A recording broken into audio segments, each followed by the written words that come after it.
খুবই কোমল একটা পরিবেশের মধ্যে গেছে। সকাল থেকে আবহাওয়াটি একটু অন্যরকম ছিল, আর দুপুর থেকে বৃষ্টির একটা পূর্বাভাস ছিল। আর এই বৃষ্টির পূর্বাভাস থাকা সত্ত্বেও আমি আজকে ফিশিং করতে আসছি। যদিও আমি যেখানে ফিশিং করছি সেখানে প্রচণ্ড রকমের বৃষ্টি বলাই চলে, আর এই বৃষ্টির কারণে আমি একটি গাছের শেডের সামনে আসছি যেন বৃষ্টিটা আমার শরীরে কম পড়ে। আমি আপনাদেরকে দেখাবো আমি যে জায়গাটি ফিশিং করি, ফিশিং জোনটি যদি আমি আপনাদেরকে দেখাই তাহলে হয়তো বুঝতে পারবেন কী পরিমাণ বৃষ্টি এখানে হচ্ছে। এই হচ্ছে নদী।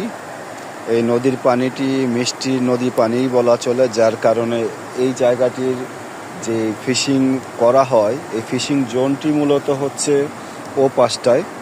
আর ও পাশে আমার ওখানে যে দেখেন বড়শিটা রাখা আছে, বৃষ্টি পড়ার কারণে আমি মূলত এই ছায়ার নিচে আসছি।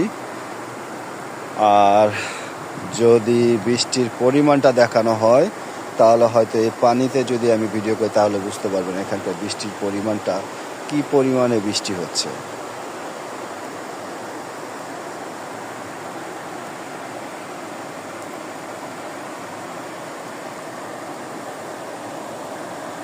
মূলত এই বৃষ্টির কারণে আজকে অনেকে ফিশিং করতে আসেনি। আমার এক ফ্রেন্ড আছে এই দেশেরই, সেও আসার কথা ছিল কিন্তু বৃষ্টির কারণে সে আসতে পারেনি, যার কারণে আমি একাই ফিশিং করছি। দেখা যাক মাছ ধরতে পারি কিনা, বাট ফিশিং করার একটা ধৈর্য রেখা থাকে, আর এই ধৈর্যটাই হচ্ছে সবচেয়ে বড় বিষয়। আপনার ঘন্টার পর ঘন্টা ফিশিং করা একটা ধৈর্যের ব্যাপারও বলা চলে। তো ভিউয়ার্স, আজ ছিল এই পর্যন্তই। সবাই ভালো থাকবেন, সুস্থ থাকবেন। আবারও দেখা হবে নতুন কোনো ভিডিও নিয়ে। সবাই ততক্ষণ ভালো থাকুন, সুস্থ থাকুন। আল্লাহ হাফেজ।